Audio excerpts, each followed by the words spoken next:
fait bizarre parce que la dernière fois que j'ai fait le message, j'avais un pare-brise devant moi. Donc voilà. Mais je préfère vous voir. Et ça a poussé aussi, oui.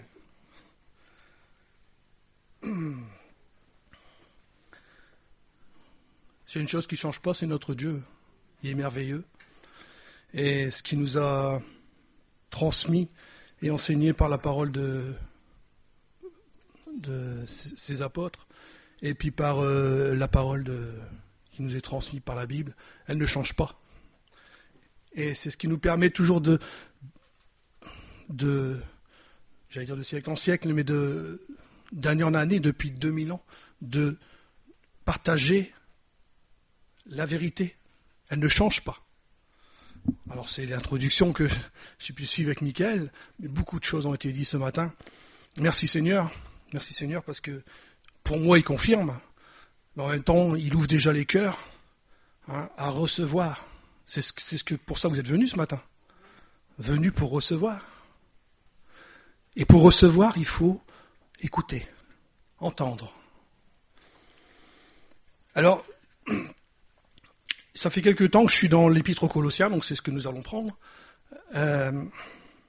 Et donc j'ai demandé à être dirigé par le Seigneur pour montrer un enseignement pour ce matin, dans cette lettre. Donc on va ouvrir notre Bible à la lettre destinée aux Colossiens, pas l'apôtre aux Colossiens, mais également pour nous ce matin. Comme je disais, aussi bien elle parlait pour eux dans les années, je ne sais pas été vérifié, mais 60 peut-être, 40, 50, 60, par là, aussi bien elle nous parle pour nous ce matin. Quand vous prenez votre Bible chez vous, elle vous parle. Elle vous parle à vous personnellement. Seigneur vous parle personnellement. Quand tu as des interrogations, il te parle personnellement. Et surtout, comme disait Mickaël, mais on en reviendra tout à l'heure aussi un peu, j'ai eu ça dans la préparation, c'était pas vraiment dans mon texte pour ce matin, mais parce que j'ai des difficultés avec la prière. Et j'ai compris ça, comme il vient de le dire, comme il a cité. C'est pas de vouloir prier, c'est de prier en conséquence de ce que l'on a reçu. Dieu est merveilleux, Seigneur est merveilleux. Donc, Paul apôtre aux Colossiens. Alors j'ai imprimé, je ne prends pas la Bible, mais j'ai imprimé le texte. Paul, apôtre de Jésus-Christ, par la volonté de Dieu, et le frère Timothée aux saints et fidèles frères en Christ, qui sont à Colosse. Que la grâce et la paix vous soient données de la part de Dieu notre Père. Nous rendons grâce à Dieu, le Père de notre Seigneur Jésus-Christ, et nous ne cessons de prier pour vous, ayant été informés de votre foi en Jésus-Christ, de votre amour pour tous les saints, à cause de l'espérance qui vous est réservée dans les cieux, et que la parole de la vérité, la parole de l'Évangile, vous a précédemment fait connaître. Il est au milieu de vous et dans le monde entier. Il porte des fruits et il va grandissant, comme c'est aussi le cas parmi vous, depuis le jour où vous avez entendu et connu la grâce de Dieu conformément à la vérité, d'après les instructions que vous avez reçues d'Épaphras, notre bien-aimé compagnon de service, qui est pour vous un fidèle ministre de Christ, et qui nous a appris de quel amour l'Esprit vous anime. Donc on va s'arrêter là, parce qu'en fait, dans l'Épître aux Colossiens, le Seigneur a permis de préparer en fait quasiment 3 prédications. On va dire 2. Donc on va prendre cette première chose. Verset 5. À cause de l'espérance qui vous est réservée dans les cieux, et que la parole de la vérité, la parole de l'Évangile, vous a précédemment fait connaître. Et un peu plus bas, il est dit, il porte des fruits depuis le jour où tu as entendu et connu la grâce de Dieu, conformément à la vérité. Si je devrais donner un titre à cette prédication, je dirais « Rien ne sert de courir, il faut partir à point ». Ça pourrait être le titre. Je pense que ça va être celui-là. La question pour nous ce matin, les questions, mais qui amènent à une question, Est-ce que nous avons entendu et connu la grâce de Dieu? C'est ce que nous dit le texte. Est-ce que nous avons entendu et connu la grâce de Dieu conformément à la vérité? Est-ce que notre espérance, ton espérance, est fondée sur quelque chose de solide? Autrement dit, sur quoi ou qui nous nous appuyons pour notre espérance de vie future? Car il est écrit au verset 5, « L'espérance qui vous est réservée où? Sur la terre? Dans les cieux. » Et cette espérance que le Seigneur va nous donner ou te donner, c'est pas pour ce... Bien sûr, il est déjà là, c'est ce qui nous fait vivre, mais c'est pour dans les cieux, dans le futur. C'est sur ce que l'on a entendu que nous fondons notre foi. La foi vient de ce que l'on entend.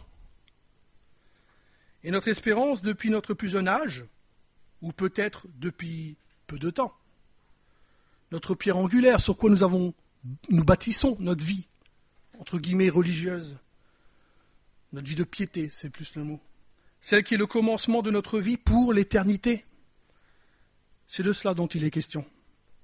Et cette espérance doit être sûre et certaine.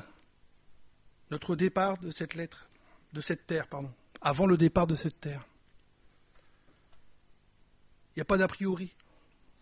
Il n'y a pas de « oui, je veux bien » parce que notre espérance, elle est fondée, solide. Est-ce que c'est le cas dans ta vie? Est-ce que c'est le cas pour toi ce matin? Il nous faut donc ce matin se repositionner au regard de la parole, la Bible, qui est le fondement solide pour connaître notre condition première, celle de tout humain naissant sur cette terre, et détruire par là quelques faux enseignements sur lesquels peut-être tu as fondé ton espérance, et de ce fait ta destinée éternelle. Et cela t'a peut-être amené dans un faux départ. Rien ne sert de courir. Il faut partir à point. Est-ce que tu veux commencer ce chemin ce matin? Alors on va sortir. On va sortir de la ville, du bruit environnant, des incertitudes, des a priori. La question c'est déjà, as-tu besoin d'une espérance pour aller au ciel? Quelle est ta destinée? La destinée de chacun, de chaque humain qui naît sur cette terre, c'est quoi? C'est la mort. Nous ne pouvons que le constater par nous-mêmes.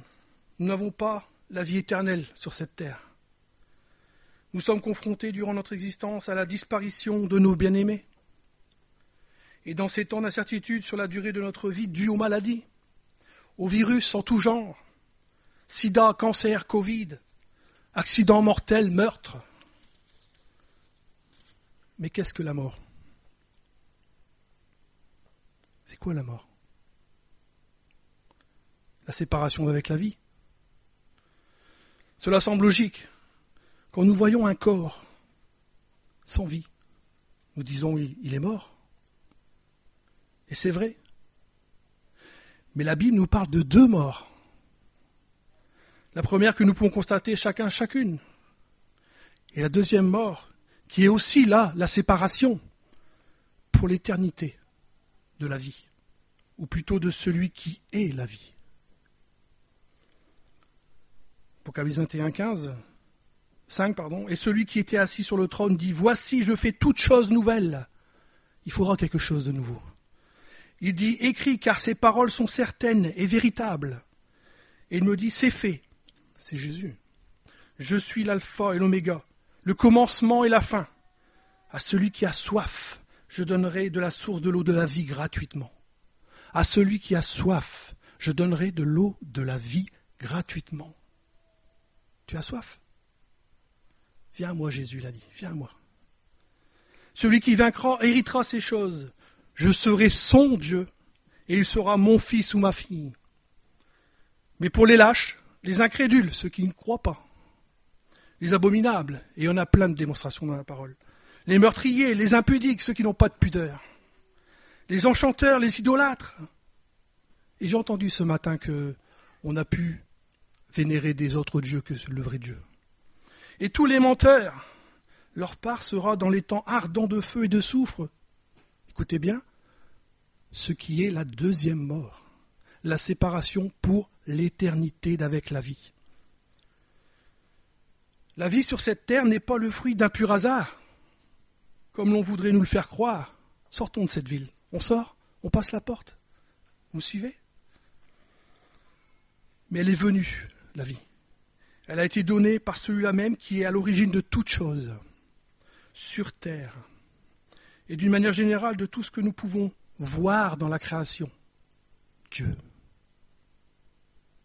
Dieu t'a créé. Dieu t'aime.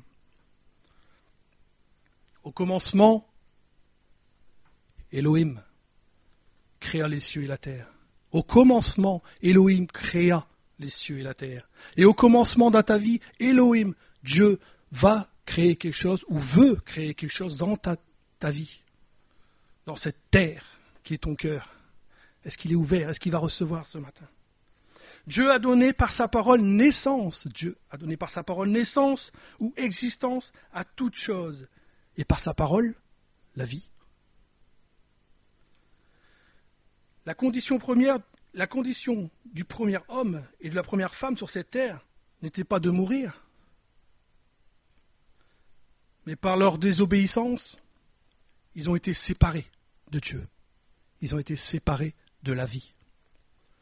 Et donc, de la vie. Mais non seulement eux, écoute bien, non seulement eux, mais toute la postérité qui descend de Adam et Ève. Voici une vérité. Tu ne descends pas du singe. Tu ne descends pas du singe. Tu descends d'un homme et d'une femme qui étaient aimés par Dieu et qu'ils ont désobéi. Et par la désobéissance, ils sont morts, séparés, chassés de la présence de Dieu.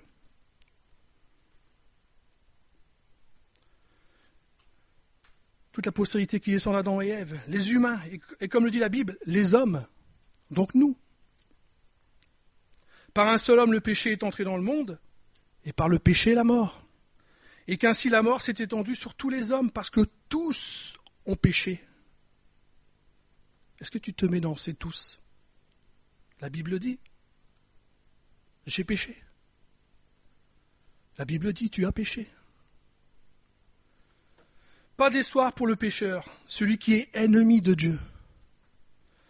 Par ses mauvaises pensées, ces pensées qui l'amènent à accomplir des actions, ou ce que la Bible appelle des œuvres mauvaises. Nous aussi, de par notre nature, nous avons désobéi à Dieu. Et nous avons manqué le but, c'est ce que veut dire pécher. C'est extraordinaire parce que, je ne sais pas si vous avez fait attention, mais dans le monde séculier, j'apprends des mots depuis que j'étudie, dans le monde séculier, on utilise les mots de la Bible. Anodin ou pas, c'est avoir. On veut faire dire, tiens, la Bible, oh là, c'est des mots. C'est pas que des mots, c'est la parole de Dieu. Pour le foot, souvent on dit, il a péché. Il a manqué le but. Et nous avons tous manqué le but, donc nous avons tous péché. Ce but qui devrait être de tous à chacun et chacune de glorifier notre Créateur, Dieu, dans notre corps et dans notre âme. En cela et par cela, nous sommes déjà morts. Le salaire du péché, c'est la mort. Spirituellement même, séparés de la vie. Ephésiens 2:1, vous étiez morts. Et le mot mort, c'est nécros. Ça signifie un cadavre, un mort, sans vie. L'apôtre Paul s'adresse aux Éphésiens. Il y a un très grand parallèle entre Éphésiens et Colossiens. D'ailleurs, pour moi, je pense très fortement que c'est la lettre qui devait attendre de la Odyssée. Puisque Éphèse, c'était une lettre, la lettre aux Éphésiens, c'est une lettre circulaire. Nous sommes des cadavres, nous dit Paul. Il fait là le rapprochement de la mort terrestre avec celle spirituelle. Vous étiez mort, il dit l'apôtre Paul. Tu es mort, il te dit, tant que tu n'as pas la vie. Voyez-vous le rapprochement entre le terrestre et le spirituel? Les deux morts. Comment? Par vos offenses et par vos péchés, dans lesquels vous marchiez autrefois. ou que l'on marche peut-être aujourd'hui, selon le train, écoutez bien, c'est important pour la suite, le train de ce monde, selon le prince de la puissance de l'air, de l'esprit qui agit maintenant dans les fils de la rébellion. Nous tous aussi, nous étions de leur nombre, et nous vivions autrefois selon les convoitises de notre chair, accomplissant les volontés de la chair et de nos pensées. Et nous étions par nature des enfants de colère comme les autres. Par notre condition de pécheur, nous sommes sous la colère de Dieu. Et de plus, nous sommes liés, obéissant à la puissance de l'air. Vous entendez ? On obéit, tant qu'on n'est pas libéré, à la puissance de l'air qui est un esprit, celui de Satan, qui agit dans ce monde. Esclave donc du péché et de ce fait de celui qui a la puissance de la mort, c'est dans la Bible, je ne cite pas tous les versets, mais ils sont dits, c'est-à-dire le diable. L'aiguillon de la mort, c'est le péché, et la puissance du péché, c'est la loi. Ce qui donne la mort, c'est le péché. Mais Satan détient la puissance de la mort, c'est-à-dire qu'il utilise ça pour nous faire pécher, la loi. Car il nous tente par les convoitises de notre chair, accomplissant les volontés de la chair et de nos pensées. Comment ? En désobéissant à la loi divine, qui est bonne. Les 10 commandements, on peut les prendre. On ne va pas les prendre ce matin, ça va prendre trop de temps. En fait, j'ai déjà réfléchi, s'il faut, on prêche jusque 3 heures. La loi est bonne, mais nous n'avons pas la puissance, la capacité de lui obéir. Et elle est là pour nous mettre en évidence notre désobéissance. Car nul ne sera justifié devant lui, devant Dieu, par les œuvres de la loi, en faisant les œuvres que la loi demande. Parce que nous ne sommes pas capables. Et même si nous avons fait, sur les 10 commandements, comme on résume, si on en a fait 9, et qu'on échoue à 1, alors on a échoué. C'est ce que dit l'apôtre Paul. C'est par la loi que vient la connaissance du péché. Et tous son péché sont privés de la gloire de Dieu. As-tu encore de l'espoir ? Il me fallait, ce matin, repositionner au regard de la parole, afin de rappeler, comme je le cite dans l'introduction, révéler notre condition première, celle de tout humain naissant sur cette terre. Mais, et merci Seigneur, dans sa parole, il met un « mais ». Tout comme la parole nous révèle notre condition de pécheur en face de Dieu, elle nous donne également la révélation et le moyen pour être sauvé. As-tu besoin d'être sauvé ce matin ? As-tu besoin ? Si je résume, nous avons entendu notre condition au regard de ce que nous avons d'apprendre. On est séparé de la vie et donc on est mort. Nous sommes malades d'une maladie qui mène à la mort, le péché, et nous sommes spirituellement morts. Nous sommes ennemis de Dieu, sous sa colère, sous son juste jugement, condamnés par la loi divine.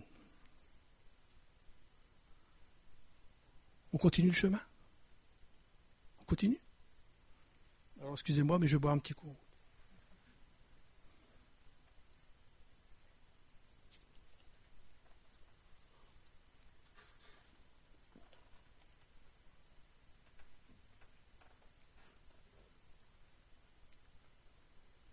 Le ciel s'est certainement assombri ce matin. Même si dehors il fait beau aujourd'hui, le ciel s'est assombri. Et c'est normal. On va avancer vers ce ciel qui s'assombrit ? Est-ce que tu vas avancer ? On va avancer sur ce chemin resserré, parce qu'il va nous mener à quelque part. On va jusqu'au bout. Au regard de notre condition, alors que faire ? Ou comment faire ? Je ne suis pas occupé de faire le petit lapin. Si je mets entre guillemets, c'est parce que je dis, mais ce n'est pas ça. Je mets faire entre parenthèses, car voici déjà une grande erreur, une fausse doctrine, qui est parfois enseignée, et que parfois on peut peut-être même revenir, parce que c'était le but aussi de la lettre de Colossiens. Un faux enseignement, sur lequel peut-être tu as fondé ton espoir d'aller au paradis, d'aller dans la maison de Dieu comme on a chanté tout à l'heure. L'espérance de se racheter, donc de faire, de se racheter de nos offenses et de la même manière de vivre que nous avions hérité de nos pères. J'ai entendu une prière ce matin qui disait « J'ai suivi dans le temps passé les idoles de mon père et de ma mère ». Peut-être que ce matin, tu es là et que tu as entendu des choses quand tu étais jeune qui ne sont pas fondées sur la parole. En faisant des bonnes œuvres pour se racheter de tes mauvaises actions, de tes péchés, au lieu de recevoir. Pas faire, mais recevoir. La justice parfaite accomplie par Jésus-Christ. En effet, nous ne sommes pas en capacité de faire quoi que ce soit de bon. Et c'est une des choses aussi. Tu es fatigué et tu es chargé ce matin. J'ai eu ça cette semaine. Tu es fatigué, tu es chargé parce que tu veux faire et faire et faire et faire. Mais ce n'est pas faire, c'est recevoir. Venez à moi, vous qui êtes fatigués et chargés, et je vous donnerai du repos pour ton âme. C'est pas le travail de ta semaine qui parle là. C'est viens à moi, Jésus dit, et je te donnerai du repos pour ton âme. On ne peut rien faire de bon, normal, on est mort. Et un cadavre, ça sent pas bon. De plus, tout ce que nous voudrions faire pour nous justifier, c'est-à-dire nous déclarer justes, n'est que vêtements souillés aux yeux de Dieu. Alors, quelle est notre espérance? Quel espoir? Eh bien, c'est ce que nous allons voir dans la suite de la lecture, parce que le Seigneur est bon. Amen. Le Seigneur est bon. Il doit nous amener à un endroit que je suis chargé ce matin de nous amener. Et là, tu verras la bonté de Dieu. Premièrement, il y a 4 choses dans la Bible, dans Colossiens. L'initiative vient de Dieu le Père. Verset 12, on s'en va déjà là. Rendez grâce au Père qui vous a rendu capable d'avoir part à l'héritage des saints dans la lumière. Je vais un peu vite dans mon... L'initiative vient de Dieu le Père, selon le bon plaisir de sa volonté. Tu entends? Dieu va prendre plaisir à te sauver. Le bon plaisir de sa volonté qui est de nous sauver. Nous sauver de quoi? De la déclaration de son juste jugement, qui nous condamne et nous mène à la perdition. Notre Dieu est un Dieu juste. Il juge avec justice. Et notamment notre désobéissance. Mais dans son amour, il veut aussi sauver le pécheur. Si tu es pécheur, alors tu peux être sauvé. Si tu crois que tu n'es pas pécheur, alors je suis désolé, mais pas moi, mais Dieu ne peut rien pour toi. Il va donc nous rendre capables. Rendez grâce au Père qui vous a rendu capable d'avoir part à l'héritage des saints dans la lumière, c'est-à-dire de retourner. C'est pas qu'il nous rend capable de le faire. C'est que lui va faire en sorte, on aura la suite, de nous faire retourner dans sa présence. Nous délivrer, puisque nous sommes liés, de la puissance des ténèbres, de la puissance de la mort, qui nous a délivrés donc de la puissance des ténèbres. Nous transporter du monde des ténèbres, et on l'a entendu ce matin, dans le royaume de son Fils bien-aimé Jésus-Christ. Comment? C'est le deuxième point. Écoute bien, le moyen de salut vient de Dieu, le Père, par son Fils. Nous allons avoir la rédemption. Nous avons besoin d'être rachetés. Nous ne pouvons pas nous racheter. Nous allons avoir la rédemption, le rachat de nos péchés. et le pardon de nos péchés. En qui ? En Jésus-Christ. Par le Fils de son amour. Un puissant sauveur qui nous délivre de la colère à venir. Car Dieu ne nous a pas destinés à la colère. Dieu ne nous destine pas à la colère. Ce n'est pas son cœur. Son cœur est de nous sauver. Mais par notre comportement, par nos mauvaises pensées, nous sommes destinés à la colère. Et la colère est sur nous. Mais l'acquisition du salut par notre Seigneur Jésus-Christ nous a destinés à l'acquisition du salut par notre Seigneur Jésus-Christ, qui est mort pour nous, qui est mort pour toi. Qui est ce Fils ? Et là, ça rejoint aussi la présentation. Qui est ce Fils ? Verset 15.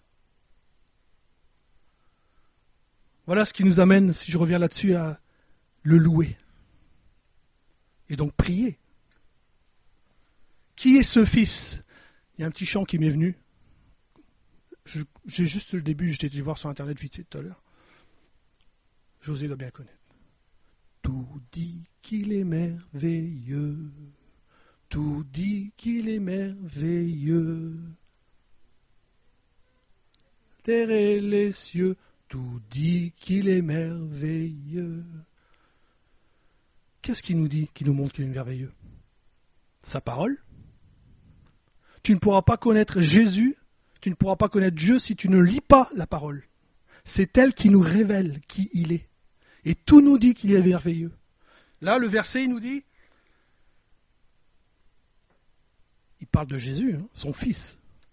Il est l'image du Dieu invisible. Il est donc Dieu. Jésus est Dieu. Il était la représentation même de Dieu sur terre. Nous, on ne peut plus le voir maintenant. Mais si, on le voit encore par sa parole et par à l'intérieur. Sa parole qui va nous révéler, qui va nous mettre en lumière sa personne. Il est donc Dieu fait chair. Le premier-né de toute la création. Il est préexistant. Il existe de toute éternité. Dieu n'a pas créé Jésus. Jésus était présent en Dieu, avec Dieu, la parole faite chair, Jean. Je dis ça, mais c'est pour la prochaine prédication. Les faux enseignements. Témoins de Jéhovah disent que Dieu a créé Jésus et Jésus a créé les humains. Non. Jésus était déjà présent avec Dieu. Jésus est Dieu. Car en lui ont été créées toutes choses qui sont dans les cieux, sur la terre, les visibles, les invisibles, trône, dignité, domination, autorité, tout a été créé pour lui, par lui et pour lui. Jésus. Il est donc souverain, roi de toute éternité. Il existait, il est. Il est, il est, il est. D'ailleurs, c'est ce qu'il a amené à la croix. Bon, par les religieux, mais parce qu'il s'est dit qu'il est.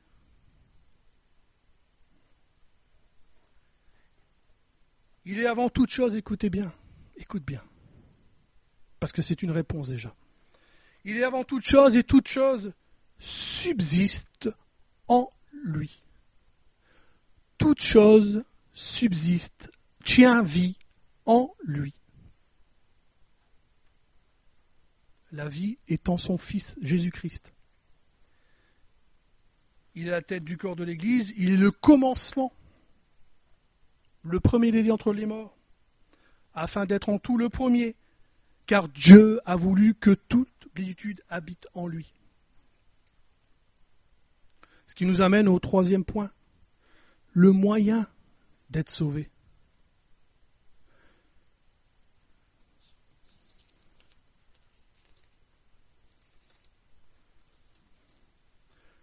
Le moyen de salut est en lui, Jésus-Christ, et par lui.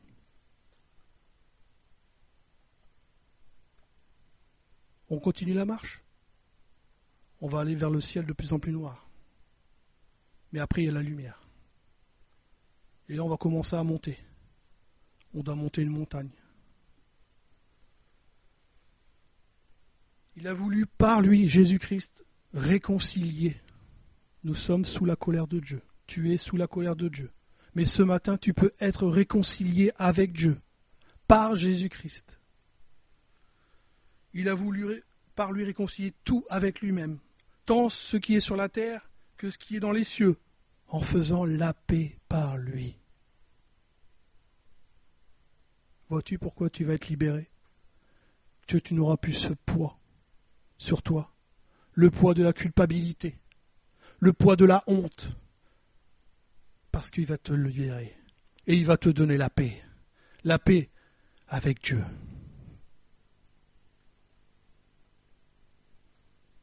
Et là on voit, nous avons de nouveau la volonté, c'est Dieu qui a décidé. Dieu le Père a voulu par Christ se réconcilier avec le monde. Comment? En faisant la paix par Jésus-Christ. Par le sang de sa croix, il nous est dit. C'est le texte.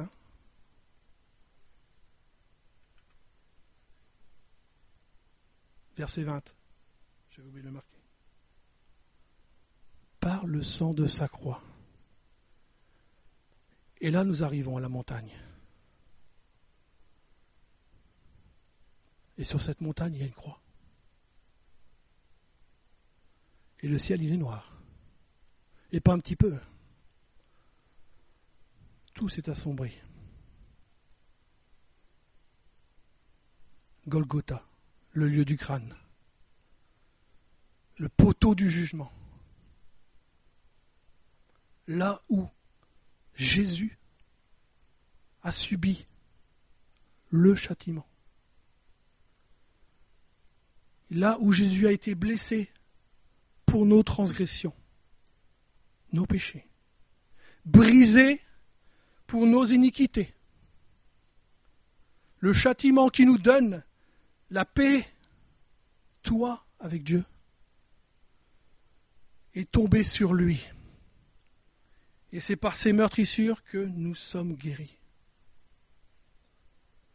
Jésus a subi le châtiment, il a subi le jugement de Dieu pour le péché, en toute volonté. Il est l'agneau qui s'est donné délibérément pour toi, pour prendre la colère de Dieu sur lui. Il a donné sa vie en rançon pour plusieurs. Il a été élevé sur cette croix, afin que quiconque croit en lui ait la vie éternelle.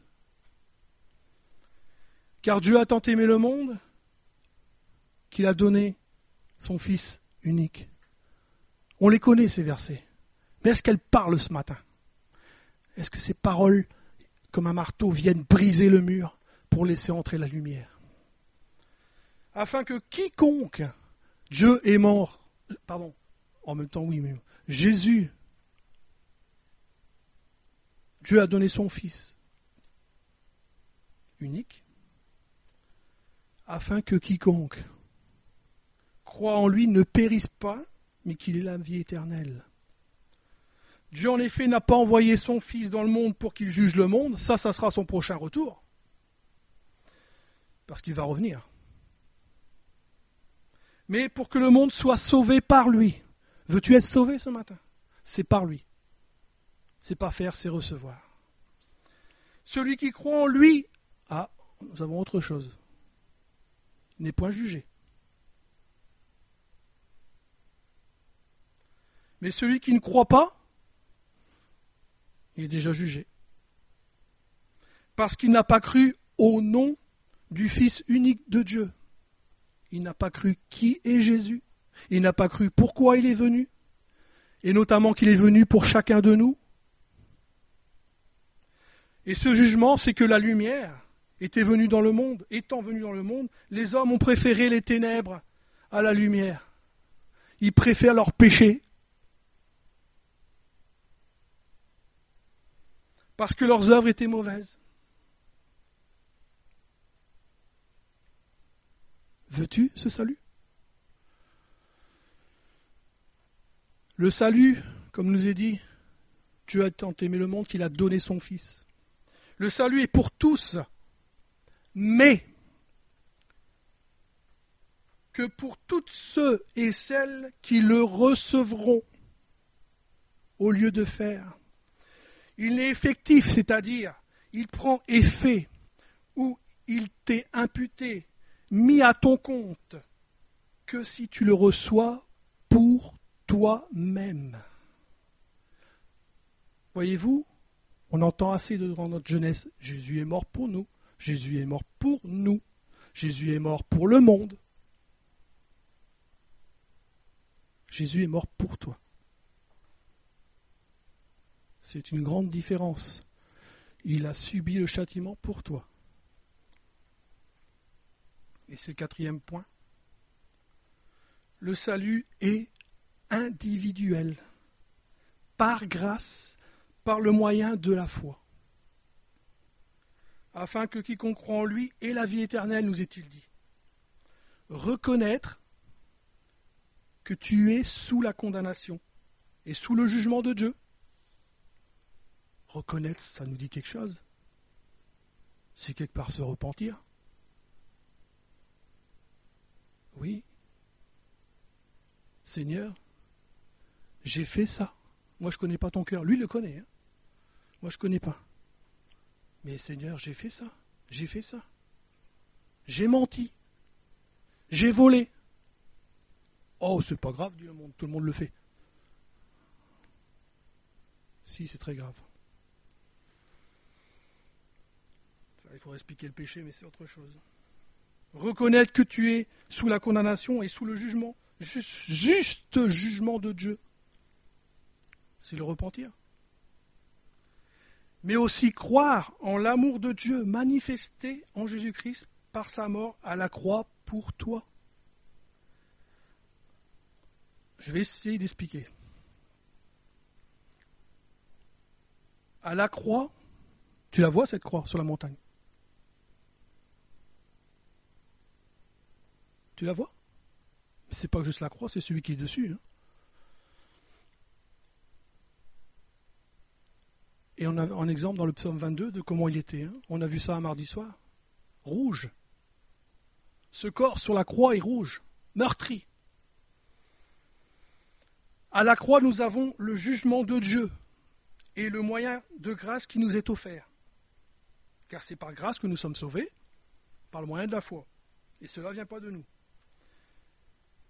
Mais tout vient de Dieu, c'est ce que j'ai dit avant. Tout vient de Dieu. C'est le don de Dieu, le don de la justice de Christ qui nous a acquis pour nous. Le don de la vie éternelle en Jésus-Christ.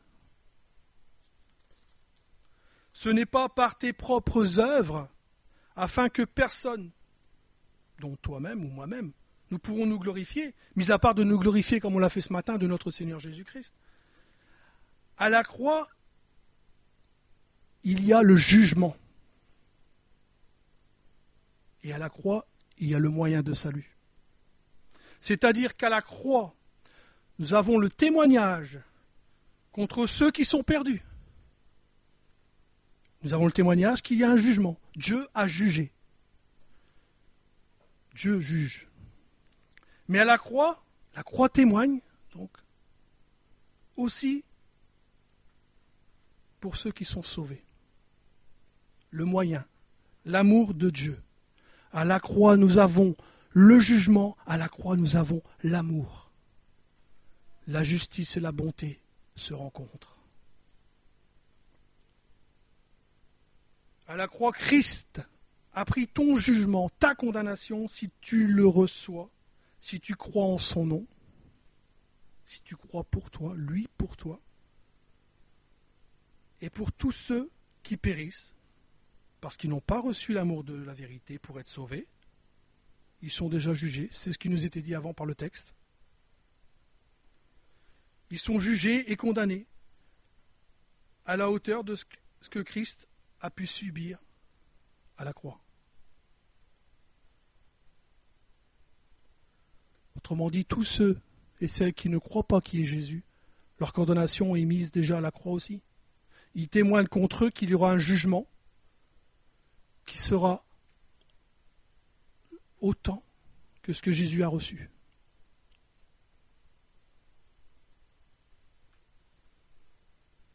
Comprenez-vous ce que je veux dire? C'est que on peut amener ça dans notre évangélisation. Dieu va juger? Oui, il l'a fait. Il l'a fait à la croix. Il fallait qu'il juge le péché.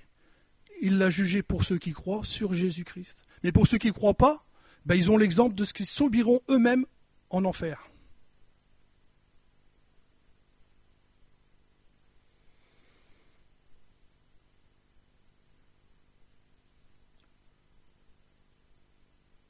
La foi. On est sauvé par le moyen de la foi, de croire. Est-ce que la foi est aveugle?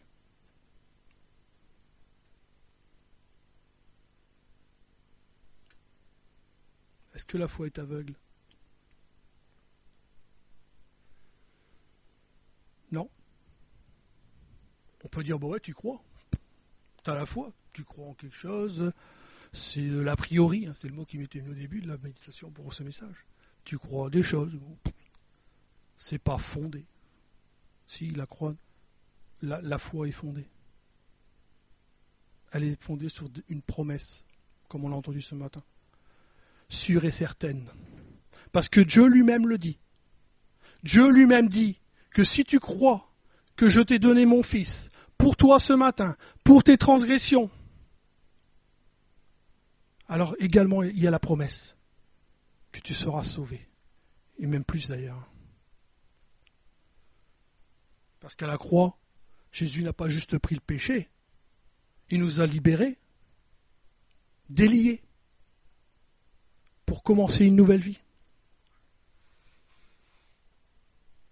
Jésus-Christ, lui, notre lumière, est venu dans le monde pour éclairer.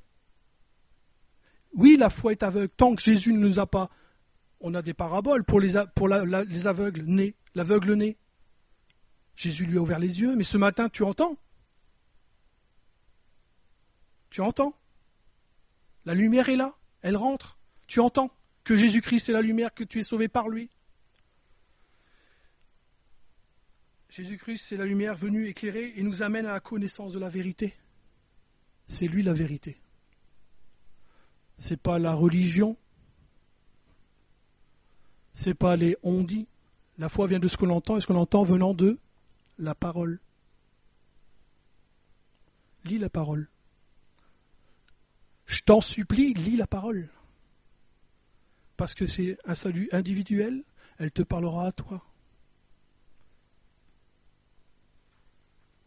Par la foi, l'espérance tire sa force qui nous est proposée ce matin. Par l'évangile. Je reviens à l'introduction de Colossiens. L'évangile de vérité. Pour être sauvé, il faut entendre la vérité. Pour être sauvé, il faut entendre qu'on est pécheur. Pour être sauvé, il faut entendre qu'on est mort. Pour être sauvé, il faut entendre que la vie est en son Fils Jésus-Christ. Voyez-vous, la foi, c'est pas juste « je crois ». La foi, c'est « je crois en qui et en quoi ». Et en qui, lui, qu'est-ce qu'il a fait pour moi. L'évangile de vérité sur la révélation que donne l'Écriture, la connaissance venant de Dieu, la parole de vérité, la conviction que ces paroles sont vraies. Est-ce que tu crois que cette Bible est la parole de Dieu? Que Dieu a voulu te donner?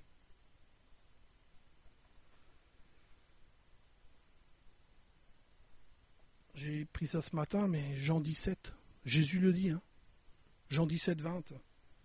Recevoir les paroles de salut. Ce n'est pas pour eux seulement que je prie, il priait Dieu le Père pour ses apôtres.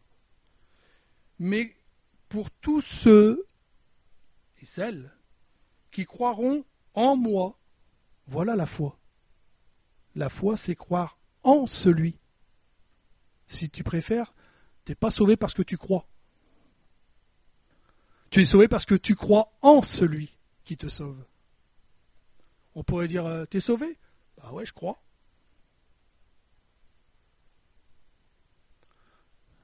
Dans certains témoignages, c'est un moment que je peux apporter la parole à l'extérieur. On parle avec des personnes, je parle avec des personnes, et puis il faut écouter quand les personnes parlent. Il faut essayer de les amener. Et blablabla, blablabla, blablabla. Ouais. Et tu vas au paradis? Ah, je sais pas, je verrai bien.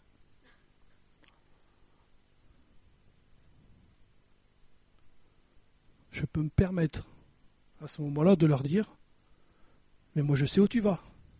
Ah, tu vas en enfer. Ah bon?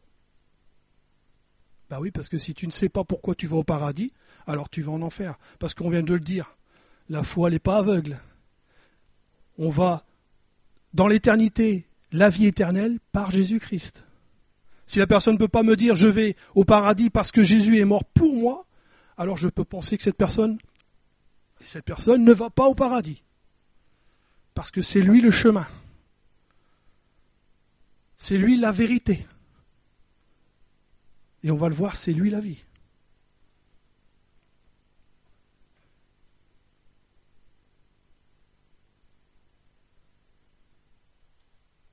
Par la foi, nous saisissons cette espérance qui nous est proposée. Ce matin, il te l'est proposé, cette espérance. La possibilité d'être sauvé. Et nous saisissons par la grâce qui nous est offerte.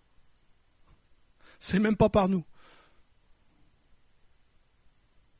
C'est Jésus. C'est Dieu. Il a tout fait.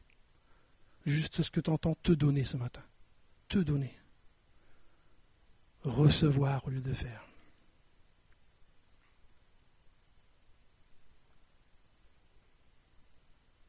D'ailleurs, c'est ce que nous dit l'apôtre Paul aux Romains. La parole est près de toi, dans ta bouche, dans ton cœur. Elle est là, cette parole, ce matin, dans ton cœur. C'est rentré. C'est la parole de la foi que nous prêchons. J'ai oublié, mais il y a cité un passage, Michael, de Ésaïe, et c'était surprenant dans les trois manières qu'ils étaient dites. Annoncé, accompli, prédite, je crois. Dans Ésaïe, il est dit. Annoncé, accompli et prédite, c'est-à-dire prêché comme ce matin et depuis 2000 ans. Tout est accompli, rien à faire, juste à recevoir. C'est la parole de la foi que nous prêchons. Si tu, vous voyez, on a ce tu.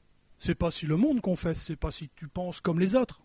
Si tu confesses de ta bouche le Seigneur Jésus, et si tu crois dans ton cœur que Dieu l'a ressuscité des morts, et voilà encore la chose supplémentaire. Jésus n'est pas resté sur la croix, n'est pas resté mort, il est ressuscité, il est vainqueur. C'est ce qui te permettra d'avoir la puissance, c'est pour la prochaine fois ça. C'est la suite de Colossiens. Pour nous sauver, Jésus nous sauve par sa puissance, et ensuite il nous la donne pour pouvoir poursuivre. Dieu l'a ressuscité des morts, tu seras sauvé. Car c'est en croyant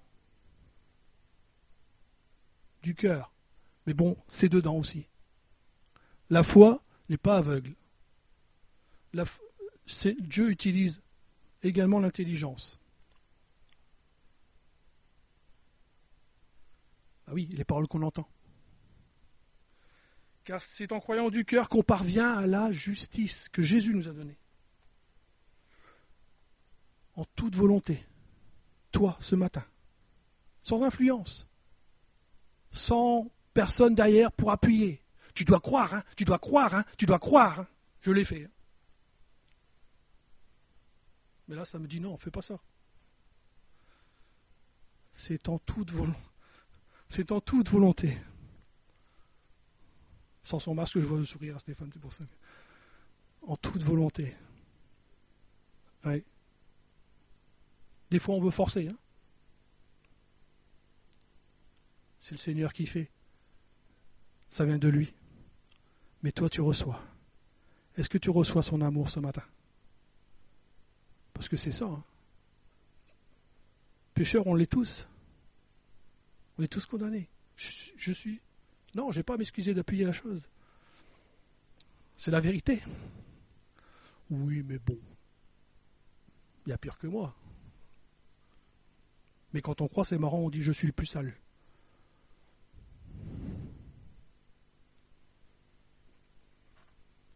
Volontairement, sans influence. On est en connaissance. C'est ce que nous dit l'apôtre Paul. À un moment, il prie, là, j'ai pas repris le texte, mais il prie. Prie pour toi ce matin. Prie ça. On a entendu comment prier. Prie ça. Prie le Seigneur de te donner la révélation. Par son esprit. Ayant une connaissance du salut par l'intelligence que donnent les Écritures. en amenant également avec les sentiments. Moi, je mettais ça un peu à l'écart à un moment. Avec tes sentiments dirigés vers l'amour de Dieu. Autrement dit, ton âme. Ça, c'est un petit peu enseignant, mais volonté, intelligence, émotion. On a vu ça le mardi aussi. Parce que c'est en confessant de ta bouche que tu parviendras au salut. Comme dit l'Écriture, quiconque croit en lui ne sera point confus. Je vais bientôt terminer. En lui, tout subsiste. Vous vous souvenez ? En lui, tout subsiste. Et c'est ce que dit l'apôtre Paul plus loin. Christ, Norman Mitton, il le dit souvent. Christ en vous, l'espérance de la gloire. Pourquoi Christ en vous, l'espérance de la gloire ? Tous sont privés de la gloire de Dieu. Tous.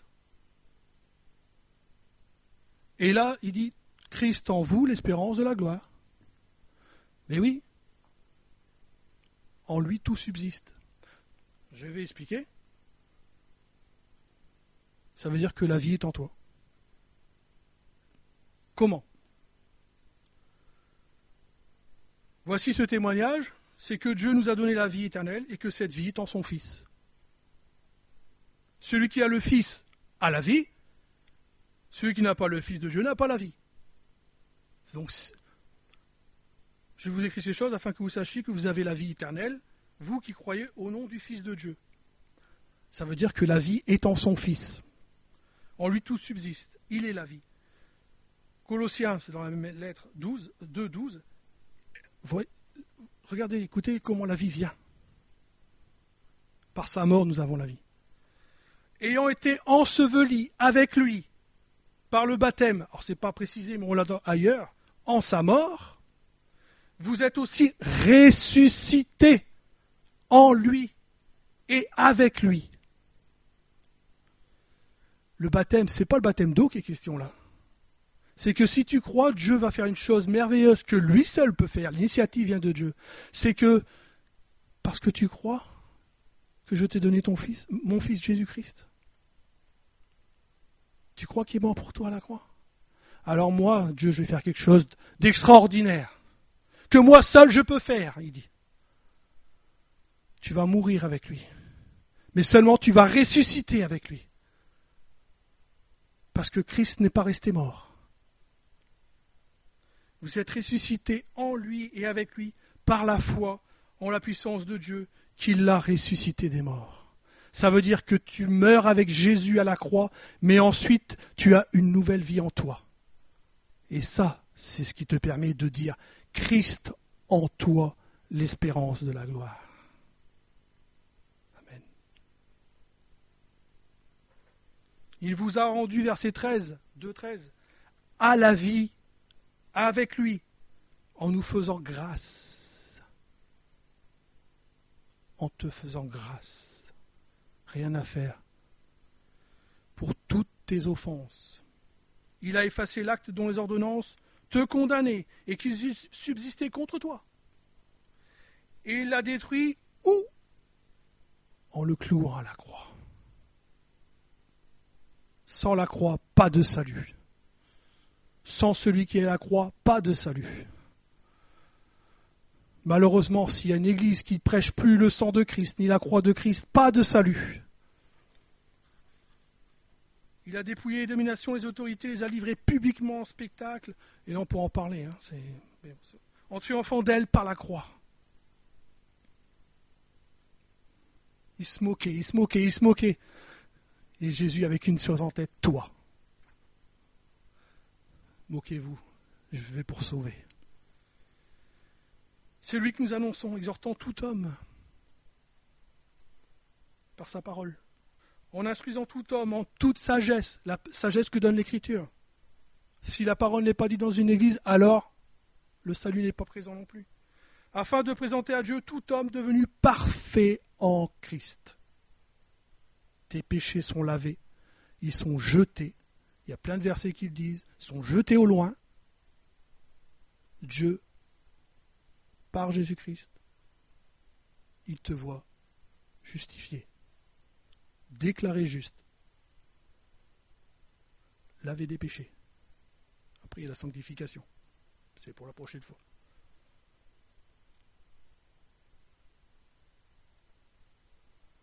Alors veux-tu ce matin saisir cette espérance, la seule qui t'est donnée, la seule qui est donnée ce matin, mais au monde entier. Rien ne sert de courir. Il faut partir à point. Peut-être on a couru en vain. Peut-être que ce matin seulement on entend le seul moyen de salut qui est en Jésus-Christ. Il faut partir à point, commencer sur le fondement. Même pour ta vie, c'est le départ. Christ. Voici le point de départ. Pas quand on a quitté tout à l'heure ensemble, sortir de la ville. Parce que mon but était de nous amener au point de départ, la croix. Le départ également de la vie chrétienne. La porte pour l'éternité. Là est le commencement, la nouvelle vie qui t'est donnée par Jésus-Christ. Parce que tu deviens alors une nouvelle création, comme on l'a entendu dans une prière. Seulement là, tu deviens une nouvelle création, quelque chose que Dieu fait de nouveau, merveilleux, une créature merveilleuse et nouvelle. L'ancienne est passée, et toute chose va devenir nouvelle. Un nouveau chemin aussi. Et là, on s'en va dans l'histoire, dans la conversion. Le repentir et la conversion. Là, ce matin, tu es à la croix. Il t'appartient. Je ne vais pas rentrer dans les autres histoires d'arbitre et tout ce qu'on veut. Moi, ce que la parole me dit, c'est que tu es devant la croix et tu as un choix à faire. Tu as entendu. Mais il t'appartient. Fais demi-tour. Et tu connais les conséquences ce matin aussi. Une conversion donc. Continuez, pas faire demi-tour, pas retourner dans la ville. La croix. Mort pour tes péchés et te donner la vie en Christ. À lui soit la gloire pour des siècles et des siècles. Amen.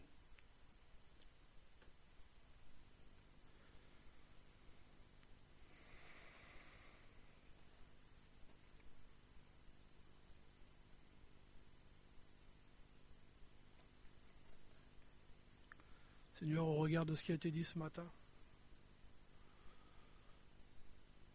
comme le dit l'apôtre Paul, nous avons entendu et nous avons connu la vérité. Parce que tu veux qu'on entende toutes et tous la vérité. Et nous te prions ce matin de nous aider, parce que tout vient de toi, à franchir ce pas, à te recevoir comme notre Sauveur et Seigneur, afin, Seigneur, de commencer une nouvelle vie avec toi, parce qu'en toi est la vie. Merci pour toutes ceux et celles déjà, Seigneur, que tu as sauvés. Merci parce que tu es venu dans le monde, la lumière. Par cette lumière, la vie. Merci parce que tu nous as laissé ta parole. Ta parole qui nous parle encore ce matin. Tu nous parles encore. Cette parole qui sera éternelle. Qui est éternelle. Je te prie, Seigneur, puisque c'est toi qui fais tout, d'ouvrir les cœurs encore. Pour cette brèche que tu as faite ce matin. Je te prie que ce qui a été semé, Seigneur, croisse. Que nous ayons des oreilles pour entendre. Des oreilles attentives. Que tu nous donnes un cœur, Seigneur, qui réponde à ton appel. L'appel de la croix. Ta venue, Seigneur, est proche, on le dit souvent. Mais il y a encore un aujourd'hui. Et aujourd'hui, si tu entends sa voix, endurcis pas ton cœur. Parce que même si Dieu a tout fait, tu as toi à saisir. Aide-nous, Seigneur, comme cette personne qui avait la main, qui ne pouvait pas déplier. Guéris-nous de notre infirmité, Seigneur, afin que nous pour tendre ce matin nos mains et recevoir. Merci encore de nous parler encore chaque jour. Merci pour tout, Seigneur. Amen.